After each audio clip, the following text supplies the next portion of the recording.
जय हिंद मेरे प्यारे दोस्तों। कैसे हैं आप सब? आई होप कि आप अच्छे होंगी और अच्छे से अपने प्रतियोगिता परीक्षा की तैयारी भी कर रहे होंगी।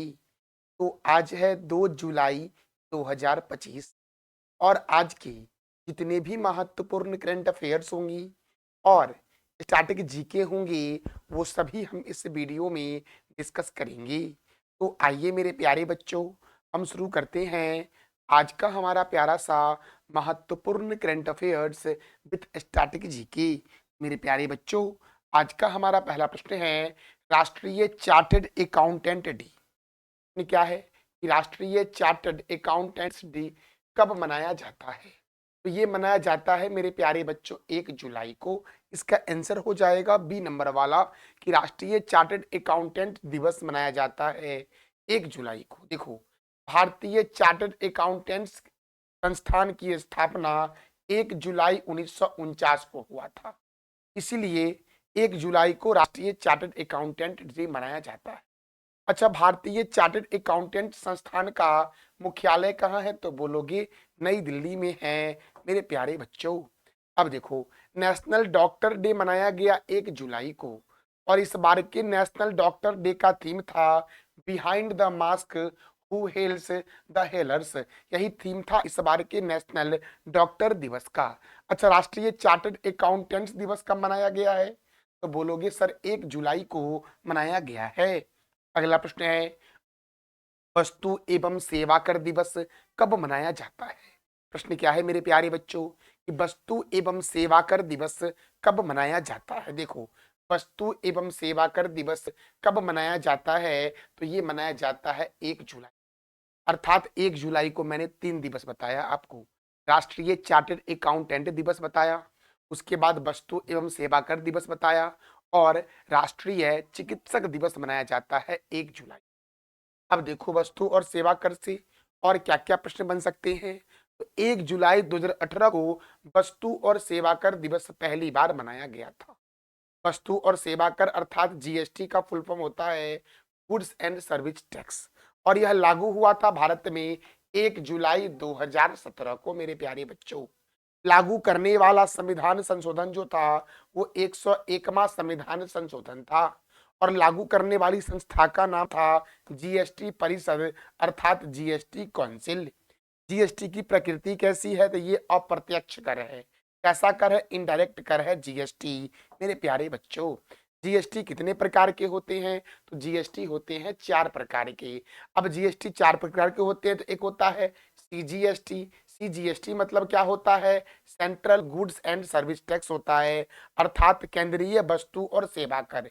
ये जो केंद्रीय वस्तु और सेवा कर है, ये केंद्र सरकार के द्वारा वसूला जाता है। अब एसजीएसटी दोस्तों दूसरा है। एसजीएसटी मतलब क्या हो जाएगा? State goods and service tax अर्थात राज्य वस्तु एवं सेवा कर और ये राज्य सरकार द्वारा वसूला जाता है मेरे प्यारे बच्चों। अब होता है एक आईजीएसटी मेरे प्यारे बच्चों, अर्थात इंटीग्रेटेड जीएसटी अर्थात integrated goods and service tax एकीकृत वस्तु एवं सेवा कर। ये अंतरराज्यीय लेन देन एवं केंद्र द्वारा वसूला जाता है। एक होता है यूटी जीएसटी। यूटी मतलब होता है union territory. Union territory GST मेरे प्यारे बच्चों अर्थात संघ राज्य क्षेत्र वस्तु एवं सेवा कर, ये केंद्र शासित प्रदेश में लागू होता है मेरे प्यारे बच्चों। जीएसटी परिषद की स्थापना किस अनुच्छेद के तहत किया गया है? तो अनुच्छेद 279 के ए के तहत किया गया है। जीएसटी परिषद के अध्यक्ष कौन होते हैं? तो भारत के केंद्रीय वित्त मंत्री जो होते हैं वो जीएसटी परिषद के अध्यक्ष होते हैं। वर्तमान में वित्त मंत्री कौन है? तो निर्मला सीतारमण है मेरे प्यारे बच्चों। जीएसटी परिषद में राज्य सरकार का प्रतिनिधित्व कौन करता है? तो प्रत्येक राज्य का वित्त मंत्री या कर मंत्री जो होता है वही जीएसटी परिषद में राज्य सरकारों का प्रतिनिधित्व करता है। जीएसटी परिषद का काम क्या होता है मेरे प्यारे बच्चों? तो देखो, जीएसटी दरें तय करना, नियम बनाना और छूट देना इत्यादि जीएसटी परिषद का कार्य होता है। अच्छा, जीएसटीआईएन क्या है दोस्तों? जीएसटी इन क्या होता है? तो जीएसटी इन मतलब होता है दोस्तों जीएसटी आइडेंटिफिकेशन नंबर, 15 अंकों का करदाता पहचान संख्या प्रदान करता है। अर्थात जीएसटी जो संख्या मिलती है उसे 15 अंकों की संख्या होती है मेरे प्यारे बच्चों। जीएसटी की टैक्स स्लैब कितनी है? तो दोस्तों जीएसटी की टैक्स स्लैब जो है वो 5 प्रकार की है। 0%, 5%, 12%, 18% और 28%। मेरे प्यारे लाल एवं लालियो, तो जो भी जीएसटी से महत्वपूर्ण प्रश्न बनते थे और जो भी आपके मन में प्रश्न थे वो सारे मैंने आपको करवा दिए हैं। भारत का पहला लकड़ी का गुरुद्वारा कहाँ बना है? तो भारत का पहला लकड़ी का गुरुद्वारा जो बना है वो पंजाब में बना है। और पंजाब में कहाँ बना है? तो फाजिलका में बना है। पंजाब के फाजिलका में बना है भारत का पहला लकड़ी का गुरुद्वारा मेरे प्यारे बच्चों। और ये जो भारत का लकड़ी का गुरुद्वारा जो बना है वो कौन से लकड़ी का है? तो देवधर की लकड़ी का है मेरे प्यारे बच्चों, ये भी याद रखना है। तो पंजाब के फाजिलका में बना है भारत का पहला लकड़ी का गुरुद्वारा, याद रखना। भारत का पहला लकड़ी का गुरुद्वारा कहाँ बना है? तो पंजाब के फाजिलका में बना है मेरे प्यारे बच्चों। अब देखो तो कहाँ बना है? पंजाब में बना है ना, तो पंजाब की राजधानी है चंडीगढ़। पंजाब के गवर्नर है गुलाब चंद्र कटारिया। पंजाब के मुख्यमंत्री कौन है? तो बोलोगे भगवंत मान है। पंजाब में राज्यसभा सीट 7 है और लोकसभा सीट 13 है। अबोहर वन्य जीव अभ्यारण्य, हरिके लेक वन्य जीव अभ्यारण्य पंजाब में है। और रंजीत सागर बांध जो है ये रावी नदी पर पंजाब में है मेरे प्यारे लाल एवं लालियो। मेरे प्यारे बच्चों, कंजली झील, रोपर झील और हरिके झील कौन सा? तो कंजली झील, रोपर झील और हरिके झील पंजाब में है। भारत की रोटी की कटोरी पंजाब को कहते हैं। स्वर्ण मंदिर का शहर अमृतसर को कहते हैं। बगीचों का शहर कपूरथला को कहते हैं। और 5 नदियों की भूमि पंजाब को कहते हैं। अब 5 नदी दोस्तों कौन कौन से पंजाब में बहती है? तो झेलम, चिनाब, रावी, ब्यास और सतलुज। श्री गुरु रामदास जी अंतरराष्ट्रीय हवाई अड्डा मेरे प्यारे बच्चों अमृतसर में है। और अमृतसर को बोलते हैं स्वर्ण मंदिरों का शहर मेरे प्यारे बच्चों। पंजाब को बोलते हैं रोटी की कटोरी और 5 नदियों की भूमि। बगीचों का शहर किसे कहते हैं? तो बोलोगे अमृतसर को कहते हैं। अच्छा सॉरी, बगीचों का शहर किसे कहते हैं? कपूरथला को कहते हैं। स्वर्ण मंदिर का शहर कहते हैं अमृतसर को मेरे प्यारे बच्चों। अच्छा आप बता दो कमेंट बॉक्स में मेरे प्यारे बच्चों कि राष्ट्रीय राजमार्गों का चौराहा के नाम से किस शहर को जानते हैं? ये बताना है आपको कमेंट बॉक्स में। हमारा अगला प्रश्न मेरे प्यारे बच्चों है कि हाल ही में किसके द्वारा गोरखपुर में गुरु गोरखनाथ आयुष विश्वविद्यालय का उद्घाटन किया गया है?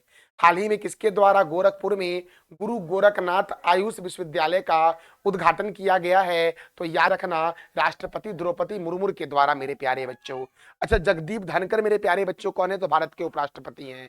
योगी आदित्यनाथ उत्तर प्रदेश के मुख्यमंत्री हैं मेरे प्यारे बच्चों। तो द्रौपदी मुर्मू के द्वारा गोरखपुर में गुरु गोरखनाथ आयुष विश्वविद्यालय का उद्घाटन किया गया है मेरे प्यारे बच्चों। हम बढ़ते हैं अगले प्रश्न की ओर। अगला प्रश्न हमारा है सिंथेटिक ह्यूमन जीनोम प्रोजेक्ट। ये सिंथेटिक ह्यूमन जीनोम प्रोजेक्ट का उद्देश्य क्या है? तो मानव जीनोमों को पढ़ना और लिखना। तो सिंथेटिक ह्यूमन जीनोम प्रोजेक्ट किस देश में शुरू किया गया है? तो बोलोगे कि सर यूनाइटेड किंगडम में शुरू किया गया है, ब्रिटेन में शुरू किया गया है। इसका आंसर हो जाएगा डी नंबर वाला मेरे प्यारे बच्चों कि सिंथेटिक ह्यूमन जीनोम प्रोजेक्ट जो है ये यूनाइटेड किंगडम के द्वारा शुरू किया गया है, जिसका उद्देश्य है मानव जीनोमों को पढ़ना या लिखना। अब ब्रिटेन, इंग्लैंड या यूनाइटेड किंगडम के द्वारा शुरू किया गया है? तो देखो यूनाइटेड किंगडम की राजधानी है लंदन और लंदन है टेम्स नदी के किनारे। यहाँ की करेंसी है पाउंड स्टर्लिंग और यहाँ के पीएम कौन है? तो कीर स्टमर हैं। एमनेस्टी इंटरनेशनल का मुख्यालय लंदन में है। राष्ट्रमंडल का मुख्यालय लंदन में है और अंतरराष्ट्रीय समुद्री व्यापार संगठन का मुख्यालय लंदन में है मेरे प्यारे लाल एवं लालियो। अगला प्रश्न हमारा है अरलम तितली अभ्यारण्य कौन? देखो अरलम वन्यजीव अभ्यारण्य था और इसका नाम कर दिया गया अरलम तितली अभ्यारण्य।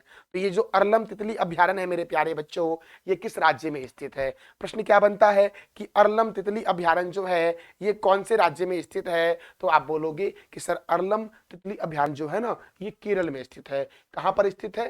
केरल में मेरे प्यारे बच्चों। अब और भी प्रश्न बन सकते हैं दोस्तों ऑप्शन के अकॉर्डिंग देखा जाए तो कर्नाटक से याद रखना मेरे प्यारे लाल एवं लालियो कि सर कर्नाटक में है बांदीपुर राष्ट्रीय उद्यान। बांदीपुर राष्ट्रीय उद्यान मेरे प्यारे बच्चों कहाँ है? तो बोलोगे कर्नाटक में है। मेरे प्यारे बच्चों कर्नाटक से एक और प्रश्न बन सकता है आपका कि कुद्रेमुख वन्य जीव अभ्यारण्य। कुद्रेमुख वन्य जीव अभ्यारण्य, वन्य जीव अभ्यारण्य कहाँ है? तो क्या बोलोगे? सर कर्नाटक में है। फिर से बात करते हैं तेलंगाना के बारे में। तेलंगाना में मेरे प्यारे बच्चों मिर्गवनी मिर्गवनी राष्ट्रीय उद्यान, मिर्गवनी राष्ट्रीय उद्यान कहाँ है? तो तेलंगाना में है। और तमिलनाडु से मेरे प्यारे बच्चों याद रखना सत्यमंगलम, सत्य मंगलम, सत्यमंगलम बाघ रिजर्व, सत्यमंगलम बाघ रिजर्व मेरे प्यारे बच्चों कहाँ है? तो तमिलनाडु में है। ये सारे प्रश्न आपको याद रखने हैं। तो केरल में है अरलम तितली अभयारण्य। तो केरल से और क्या क्या प्रश्न बन सकते हैं आपके एग्जाम के लिए? तो देखो, केरल की राजधानी है तिरुवनंतपुरम, केरल के मुख्यमंत्री है पिनरई विजयन, और केरल के गवर्नर कौन है? तो राजेंद्र विश्वनाथ आलेरकर। केरल में राज्यसभा सीट 9 है और लोकसभा सीट 20 है। पेराम्बिकुलम कौन सा मेरे प्यारे बच्चों? तो पेराम्बिकुलम राष्ट्रीय उद्यान, पेरियार राष्ट्रीय उद्यान, पेराम्बिकुलम राष्ट्रीय उद्यान, पेरियार राष्ट्रीय उद्यान, साइलेंट वैली राष्ट्रीय उद्यान, अन्नामुदी सोला राष्ट्रीय उद्यान, अरलम वन्यजीव अभयारण्य, इडुक्की वन्यजीव अभयारण्य और मालावार वन्यजीव अभयारण्य केरल में है मेरे प्यारे बच्चों। कौन कौन सा मेरे प्यारे बच्चों? तो मैंने क्या बोला? मैंने बोला पेराम्बिकुलम, पेरियार, साइलेंट वैली, अन्नामुदीसोला, अरलम वन्य जीव अभयारण्य जिसका नाम क्या हो गया है? अरलम तितली अभयारण्य मेरे प्यारे बच्चों। इडुक्की वन्य जीव अभयारण्य, मालाबार वन्य जीव अभयारण्य केरल में है। इडुक्की परियोजना पेरियार नदी पर है। वेम्बांड झील, अष्टमुदी झील मेरे प्यारे बच्चों केरल में है। भारतीय मसाला अनुसंधान संस्थान का मुख्यालय केरल के कोझिकोड में है। पंपा सिंचाई परियोजना मेरे प्यारे बच्चों कहाँ है? तो बोलोगे सर केरल में है पंपा सिंचाई परियोजना। और केरल का उपनाम है मसालों का शहर मेरे प्यारे बच्चों। और केरल का प्रमुख त्योहार है ओनम। अरब सागर की रानी और पूर्व का वेनिस के नाम से जानते हैं केरल को। आपको ये मैप में दिख रहा होगा, यही मेरे प्यारे बच्चों करेले के आकार का है केरल। और केरल की सीमा लगती है मेरे प्यारे बच्चों तमिलनाडु से और आंध्र प्रदेश से। ये याद, सॉरी, तमिलनाडु से और कर्नाटक से मेरे प्यारे बच्चों। तमिलनाडु से और कर्नाटक से केरल की सीमा लगती है। आंध्र प्रदेश, ये राज्य जो मेरे प्यारे बच्चों है, ये है आंध्र प्रदेश, याद रखना। तो मेरे प्यारे बच्चों, हमारा अगला प्रश्न है, किस राज्य सरकार ने ग्राम पंचायतों में बेटियों के विवाह कार्यक्रम के लिए मुख्यमंत्री कन्या विवाह मंडप योजना को मंजूरी दी है? मुख्यमंत्री कन्या विवाह मंडप योजना को मंजूरी किस राज्य सरकार ने दी है? तो बोलोगे सर बिहार ने दी है। किसने दिया है? पंचायतों में बेटियों के विवाह कार्यक्रम के लिए मुख्यमंत्री कन्या विवाह मंडप योजना को मंजूरी, तो बोलोगे सर बिहार ने दिया है। अब ये सब राज्य के बारे में कई बार बता चुका हूं मैं आपको। मध्य प्रदेश में डायनासोर राष्ट्रीय उद्यान है, ऊनो राष्ट्रीय उद्यान है, पश्चिम बंगाल में सुंदरवन नेशनल पार्क है, फिर से सिंगलीला नेशनल पार्क है, छत्तीसगढ़ में इंद्रावती नेशनल पार्क है मेरे प्यारे बच्चों, और चित्रकूट झरना है। तो देखो बिहार के बारे में जानते हैं। बिहार की राजधानी है पटना। बिहार के गवर्नर है राजेंद्र विश्वनाथन आलेरकर, और बिहार के मुख्यमंत्री है नीतीश कुमार मेरे प्यारे बच्चों। बिहार की रवि राज्यसभा कितना है? 16, और लोकसभा कितना है? तो 40 है। आप बताओ कमेंट बॉक्स में कि राज्यसभा का वर्णन भारतीय संविधान के किस अनुच्छेद में है और लोकसभा का वर्णन भारतीय संविधान के किस अनुच्छेद में है? वाल्मीकि राष्ट्रीय उद्यान, गौतम बुद्ध वन्य जीव अभयारण्य, कैमूर वन्य जीव अभयारण्य, पंत वन्य जीव अभयारण्य, संजय गांधी वन्य जीव अभयारण्य, भीमबंध वन्य जीव अभयारण्य और विक्रमशिला डॉल्फिन अभयारण्य भागलपुर में है मेरे प्यारे बच्चों। लोक नृत्य है बिहार का जाट जटिन, कजरी, सोहर, खिलौना, झुमेरी और झिझिया। क्षेत्रफल की दृष्टि से सबसे बड़ा जिला जो है वो पश्चिम चंपारण है, जबकि सबसे छोटा जिला जो बिहार का है वो शिवहर है। तमासीन जलप्रपात और ककोलत जलप्रपात बिहार में है। जयप्रकाश नारायण अंतर्राष्ट्रीय हवाई अड्डा पटना में है, और बिहार के प्रथम राज्यपाल हैं जयरामदास दौलतराम। वहीं बिहार के प्रथम मुख्यमंत्री हैं श्री कृष्ण सिंह, जिन्हें बिहार केसरी के नाम से भी जानते हैं। पूर्व मध्य रेलवे का हेडक्वार्टर कहाँ है? हाजीपुर में। उत्तर से दक्षिण की लंबाई बिहार की 345 किलोमीटर है, जबकि पूर्व से पश्चिम की चौड़ाई 483 किलोमीटर है मेरे प्यारे बच्चों, और बिहार की आकृति है आयताकार। हमारा अगला प्रश्न है, किस एक्सप्रेसवे पर एआई से संचालित advance advance traffic management system शुरू किया है? किस एक्सप्रेसवे पर एआई से संचालित एडवांस ट्रैफिक मैनेजमेंट सिस्टम शुरू किया गया है? तो इसका आंसर हो जाएगा डी नंबर वाला, द्वारिका एक्सप्रेसवे पर मेरे प्यारे बच्चों। कौन से एक्सप्रेसवे पर? तो क्या बोलोगे सर द्वारिका एक्सप्रेसवे पर शुरू किया गया है एआई से संचालित एडवांस्ड ट्रैफिक मैनेजमेंट सिस्टम अर्थात एटीएमएस मेरे प्यारे बच्चों।